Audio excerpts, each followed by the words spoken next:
Deus existe ou não existe? Quem ele é? Como ele é? O bem, o mal, a natureza humana, o agir humano, a liberdade? Uma bola de futebol que eu tenho diante de mim, ela tem uma cor, tem uma forma, tem inclusive um gosto. O filósofo quer conhecer a realidade das coisas para aprofundar e chegar ao núcleo, chegar ao fundamento.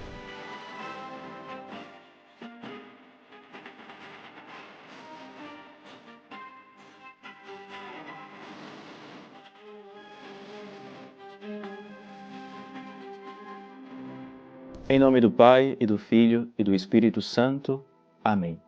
Ave Maria Puríssima, sem pecado concebida. Sejam bem-vindos ao nosso Centro Tomista. Aqui você vai encontrar uma série de cursos, muito conteúdo, que vai te introduzir na filosofia de Santo Tomás de uma maneira integral, de uma maneira progressiva, pedagógica. Nós vamos começar desde os rudimentos da filosofia, com a lógica, a filosofia do homem, até o vértice, o ponto mais alto, com a metafísica, a teologia natural. Por isso, se você está interessado em conhecer a filosofia de Santo Tomás de uma maneira viva, de uma maneira que realmente transforme a sua realidade concreta, você está no lugar certo. E nessa conferência introdutória, nós vamos responder aquela que é a pergunta fundamental: por que estudar filosofia tomista? Quando nós brasileiros escutamos a palavra filosofia, o que vem à nossa mente de maneira espontânea e imediata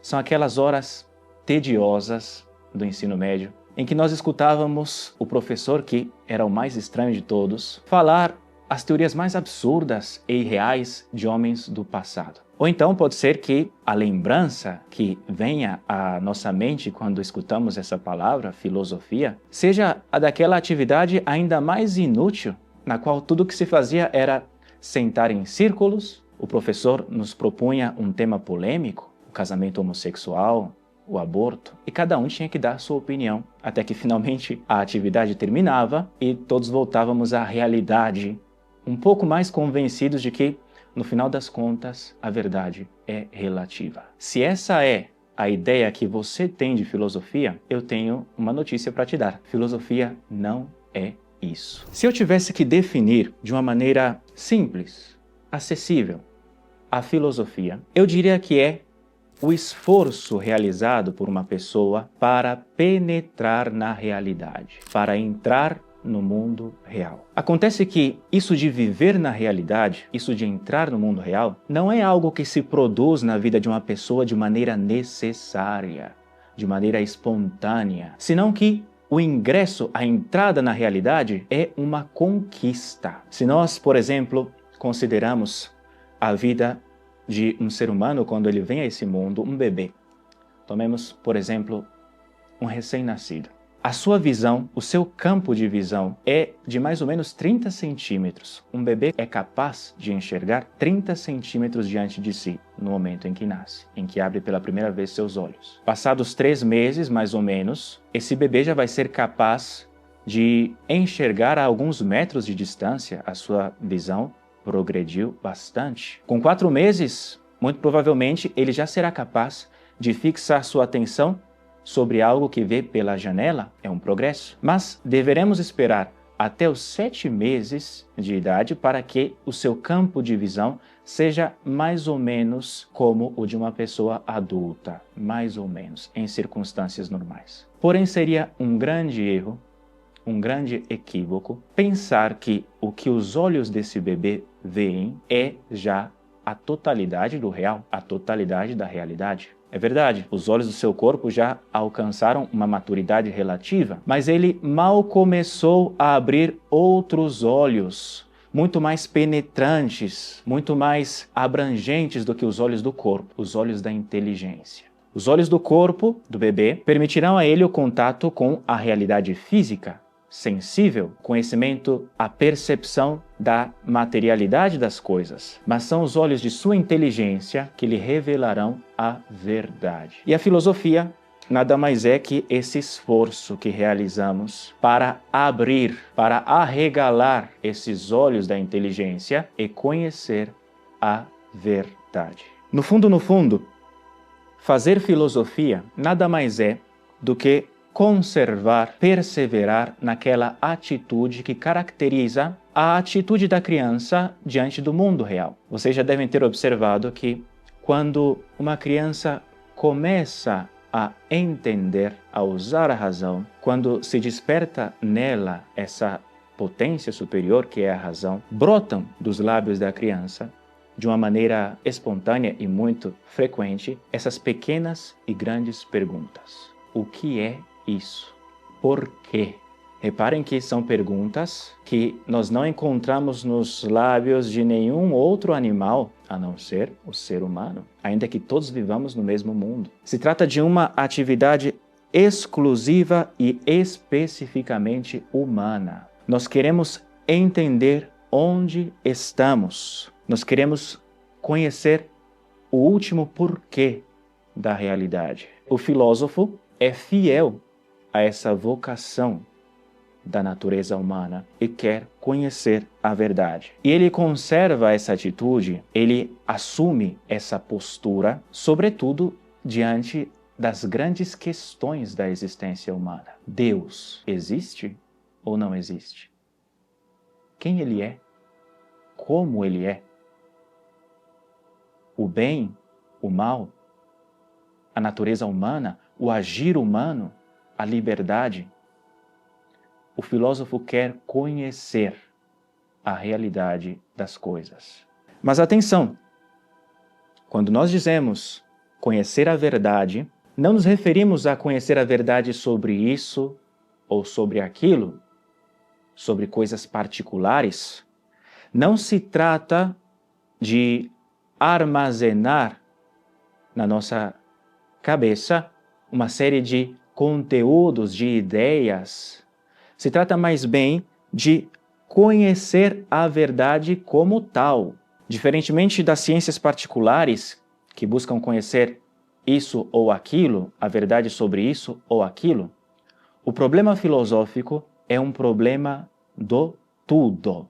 Afinal das contas, o que é tudo isso? O que é a realidade? Para vocês entenderem, é como se um personagem de uma ficção literária, de um romance, tomasse consciência de ser parte de algo muito maior do que ele, de estar imerso em uma realidade que o supera e, movido por esse desejo de conhecer essa realidade, lesse o script, o roteiro, querendo saber quem é e onde está. Isso, em resumidas contas, é fazer filosofia.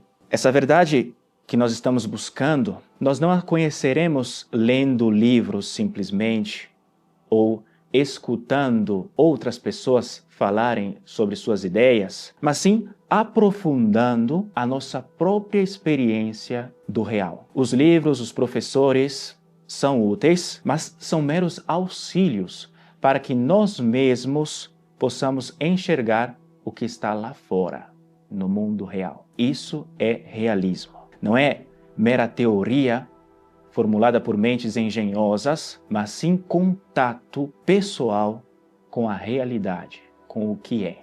E esse contato com a realidade que nós estamos buscando aqui, e que constitui a essência da filosofia realista, ele tem vários níveis. Pensem, por exemplo, a experiência sensível, a experiência que nós temos através dessas 5 janelas que são os nossos sentidos externos. Eles nos comunicam já um conhecimento do que as coisas são realmente. Cores, sons, formas, nocividade das coisas, utilidade, são todos elementos que nós temos acesso através dos nossos sentidos externos e externos. E são já algo que constitui realmente o que está lá fora. Mas como vocês podem se dar conta facilmente, seria um grande erro reduzir a realidade das coisas a meros sons, formas, cores. Por exemplo, uma bola de futebol que eu tenho diante de mim, ela tem uma cor, tem uma forma, tem inclusive um gosto. Mas seria um grande equívoco reduzir uma bola de futebol a cores, formas e gostos. Justamente, um animal percebe perfeitamente essa forma, essas cores, esse gosto mas nunca chega a captar o que constitui a essência de uma bola de futebol. Ele não a conhece, justamente porque a luz que ilumina o contato que um animal tem com o mundo real, a luz dos sentidos, é muito inferior à luz que ilumina o nosso contato com o mundo real, que é a luz da razão. Ela nos permite penetrar muito mais profundamente na realidade das coisas. E filosofar é justamente isso, projetar essa luz sobre a realidade para conhecê-la tanto quanto nos é possível. Esforçar-se por ultrapassar a superfície das coisas e chegar a o que constitui o núcleo da realidade, ali onde somente o ser humano tem acesso. A questão é que, ainda que o homem tenda naturalmente a esse conhecimento da realidade, a essa busca da verdade, uma pessoa pode tranquilamente renunciar a essa vocação e contentar-se com o que nós chamamos de trevas da ignorância. Contentar-se com uma vida na superfície da existência. Normalmente, uma postura como essa está ligada a uma desordem moral, a estar totalmente centrado nos sentidos, com o entendimento como que ofuscado pelas gratificações, pelas satisfações fáceis que o mundo nos oferece. E por isso que nós temos que fazer o esforço, temos que pôr-nos em ação para conquistar esta verdade, para aprofundar nessa experiência da realidade e chegar ao núcleo, chegar ao fundamento. É desnecessário já, tendo entendido tudo isso, perguntar-se por que estudar filosofia. É como se um indivíduo que estivesse em um quarto escuro, que com dificuldade conseguisse enxergar as sombras das coisas, é como se esse indivíduo quisesse acender a luz e nós perguntássemos, mas para que acender a luz? A resposta é óbvia, para ver a realidade. É isso já um bem em si. Se um homem adulto despertasse de um coma, ignorando quem é, ignorando a própria identidade, numa situação assim, ele buscaria, com todas as suas forças, descobrir quem é, descobrir onde está. E ele o faria não porque esperasse daí uma outra utilidade, mas sim porque o conhecimento de quem ele é, da própria identidade, da própria realidade, é já um bem em si, sem necessidade de que seja causa de outros bens. Observem que conhecer a realidade, entrar em contato com o mundo real, é uma das tendências mais fortes da natureza humana. Vamos para o quadro, que isso é algo que nós necessitamos entender bem. Nós somos seres humanos. E como seres humanos, nós somos também viventes. É uma das formalidades que nos constituem como o que somos. E do fato de que nós somos viventes, brotam uma série de inclinações.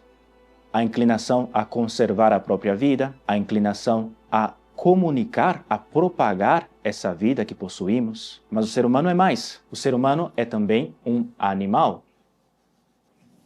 E também aqui, dessa animalidade que caracteriza o ser humano, brotam uma série de inclinações. Como animais que somos, nós estamos orientados, inclinados ao prazer, a essa satisfação sensível no contato com o real através dos nossos 5 sentidos. Mas, sobretudo, o que caracteriza o ser humano é que nós somos racionais. É o que nós chamamos de nossa diferença específica, o que nos singulariza entre todos os animais que habitam a face da Terra. E qual é a inclinação que deriva da nossa racionalidade? São muitas, mas diríamos que a principal, a mais importante delas, é justamente a inclinação a conhecer a verdade. Nós estamos inclinados, orientados por uma força intrínseca à nossa natureza a conhecer a realidade, a entrar em um contato profundo, real, com o que nos circunda. Por isso que, mais do que perguntar por que conhecer a verdade, o que é que nós vamos fazer com a verdade que nós conhecemos, a pergunta correta é: o que a verdade vai fazer comigo? Nós podemos, como descrever, dar uma ideia do que a verdade vai fazer conosco, usando aquelas palavras de nosso Senhor Jesus Cristo. Cristo disse: conhecereis a verdade e a verdade vos libertará. Claro, aplicar essas palavras de nosso Senhor Jesus Cristo ao conhecimento da verdade filosófica é rebaixá-las muito, porque nosso Senhor, nesse contexto, não está falando simplesmente do conhecimento da verdade racional, está falando do conhecimento da verdade que é Ele mesmo, verdade eterna e encarnada, um conhecimento que se dá pela fé nessa vida e pela glória no céu, pelo lumen glória, pela luz da glória. Mas pedindo licença a nosso Senhor, nós podemos usar sim essas suas palavras para descrever o que vai acontecer conosco se nos deixarmos iluminar também por essa verdade filosófica, acessível à nossa razão. Nós vamos ser libertados. Mas libertados de quê? Libertados das algemas de tantos erros, de tantas ideologias, das algemas, das cadeias, da nossa própria subjetividade, das nossas próprias paixões desordenadas. Porque se vocês pararem para pensar, a verdade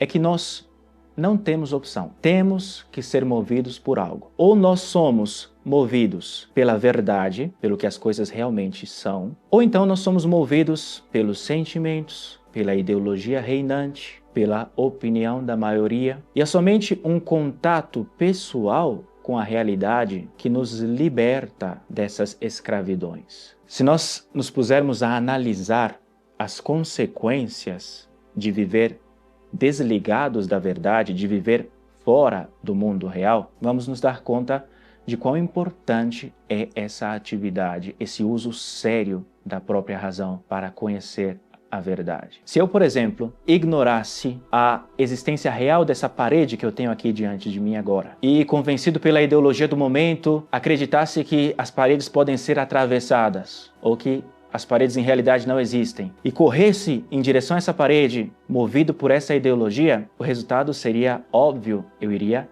quebrar a cara, literalmente, chocando-me contra a realidade objetiva dessa parede. O mesmo acontece, em uma medida muito mais profunda, com relação às grandes realidades, às grandes verdades da existência humana. Ignorá-las é expor-se a esse choque frontal e doloroso com a realidade. Por isso, nós temos que aplicar, que usar seriamente essa faculdade maravilhosa que nos foi dada por Deus, a razão, para conhecer a verdade. Tudo bem, você pode me dizer: padre, entendi. Filosofar é importante, conhecer a realidade é importante, mas onde é que entra Santo Tomás nessa história? Por que estudar a filosofia de Santo Tomás de Aquino? E a resposta é muito simples. A razão pela qual nós queremos ser discípulos do grande Santo Tomás de Aquino é que ninguém como ele buscou, encontrou e soube traçar o caminho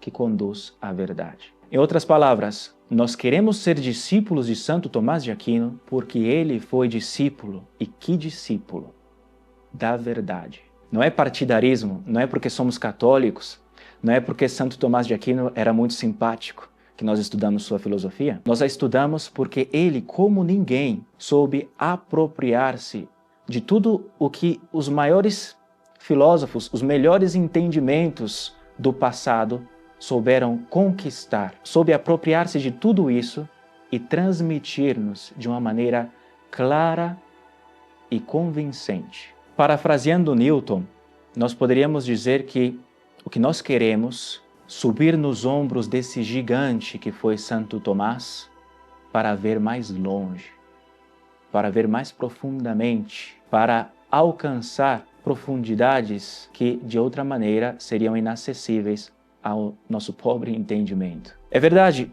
ele viveu há 800 anos atrás e não falta quem diga que a sua filosofia está ultrapassada, que nós devemos recorrer a algo mais atual. Mas o que essas pessoas ignoram é aquilo que o grande Chesterton dizia. Ele dizia que cada época da história é salva por um punhado de homens que têm a coragem de não serem atuais. Ou seja, que tem a coragem de agarrar-se à única realidade que é antiga, mas não é jamais velha, que é nova, mas não é moderna, porque é imutável. Tem a coragem de agarrar-se à verdade. E Santo Tomás buscou, encontrou e soube comunicar esta verdade como ninguém. E é por isso que nós queremos frequentar sua escola e receber dele, conduzidos por ele, essa verdade natural e sobrenatural. Pois bem, tendo visto então no que consiste o estudo da filosofia, fica fácil também dar-se conta de que não se trata de uma mera atividade intelectual. Filosofar é uma atividade que compromete tudo aquilo que nós somos: inteligência, vontade, sentimentos. É um contato pessoal com a integridade da nossa personalidade. É um amor pela sabedoria, algo que se manifesta, que se patenteia já na mesma etimologia da palavra filosofia. Filosofia significa amor à sabedoria. É deixar-se mover por esse amor e entrar nessa aventura de buscar a verdade onde quer que ela esteja e sem recuar diante das exigências que essa verdade acarreta para a nossa vida. Por isso, abrace essa aventura, quem quer que você seja. Se você tem algum receio, como não creio que tenho grandes capacidades intelectuais, não se preocupe com isso. Eu estou convencido que a disposição mais importante para estudar filosofia não é a de ter um entendimento, uma inteligência privilegiada, mas é, em poucas palavras, a humildade, entendida como aquela capacidade de conformar a própria inteligência à realidade e não querer conformar a realidade à minha própria inteligência. Uma pessoa com tais disposições e uma inteligência mediana, aliada ao método, à perseverança, fará mais progressos em menos tempo do que uma pessoa soberba, ainda que tenha um entendimento privilegiado. Por isso, abrace essa aventura, abra-se a essa busca que compromete toda a nossa existência e que, sem sombra de dúvidas, vai transformar a sua vida para melhor, de maneira positiva. Que Deus te abençoe.